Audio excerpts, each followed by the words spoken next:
we have all these billionaires who are from India, Indian origin billionaires. Right. What is this? They'll only celebrate Diwali and talk about Mysore Pak and Halwa. That's all we have to, that's all their role?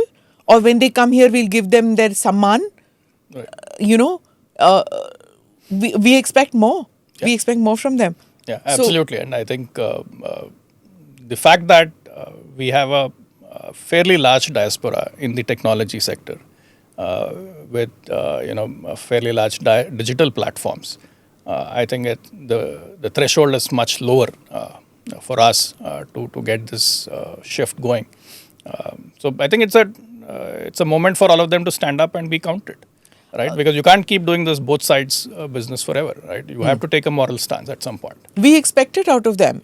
At some point of time, you studied in the IITs out here and you studied in the IIMs out here.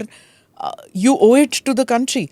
And fine, you went there, you've done it. America gave you superb, exposure. They recognized your talent, which probably your own country didn't. But the country spent a lot of money on your education. I'm sorry, I'm sounding a little preachy, but I really expected. I'm going to read out a tweet. Great Bong has written. Now he's in America. He's an Indian in America. He says, which brings us to the Indian American billionaire class, especially the Sundar Satya Srinivas types, the ones who dot Silicon Valley, sparkle on conference panels and get accused of not doing enough for their country of origin in the way the Jewish diaspora, who are also US citizens, do for Israel. They stay silent during Pahalgam and do not spend money in the right places to further Indian interests. The expectation is that having cracked the capitalist cheat code, they would now use their riches to nudge geopolitics. But we forget these people are billionaires only in money. In their souls, they are still middle class. First generation Indian immigrants carry a unique trauma. They once stood at a US visa counter and said, I will return to India after my studies. Decades later, they are still afraid of being caught. They've caught, he's saying euphemistically. They fear that showing open allegiance to India might somehow make the US revisit their entrance interview and then take back their H-1B retroactively. H-1B, green card, whatever they are. We misunderstand the Indian-American billionaire. Their dreams are modest. Own a franchise cricket team or get Shah Rukh Khan to dance at their daughter's wedding. These are not acts of empire. They're just deluxe versions of your uncle's bucket list back in Pune. Real power, world-shaping, memory-bending, Wikipedia rewriting power terrifies the middle-class Indian soul. It is loud. It draws attention. It makes you a target, like Musk is. Better to build a unicorn than a legacy. Better to be loved at Davos than feared in DC. These billionaires grew up fearing their manager's performance review, their neighbor's gossip, their auntie's unsolicited opinions on their life choices. Even now, they are haunted by the great middle-class ghost that whispers, what will people say? And so they build, invest, disrupt within their little sandboxes, but dare not declare. They don't understand that privilege of being a billionaire is not caring what people think. It is deciding what people think.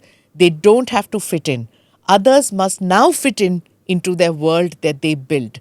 Will that change? Maybe. Maybe in a few generations, Indian Americans will finally exorcise the ghost of their origin story.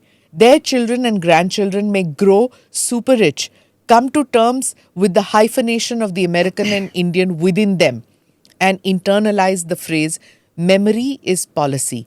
Collective memory drives political action, and that identity, not just income, defines who we are. And until that happens, don't expect any help from your super rich NRI uncles and aunties. That hits so hard. All of us who have NRI aunties and uncles, yes, sorry. Yeah. This But is I mean, I know. I know where it comes from. But there is a segment which is, I think, now standing up and being counted. I think there are, these are professors in certain universities, people who have started a few startups who are speaking up. So it's not completely, bleak. But yes, it is small.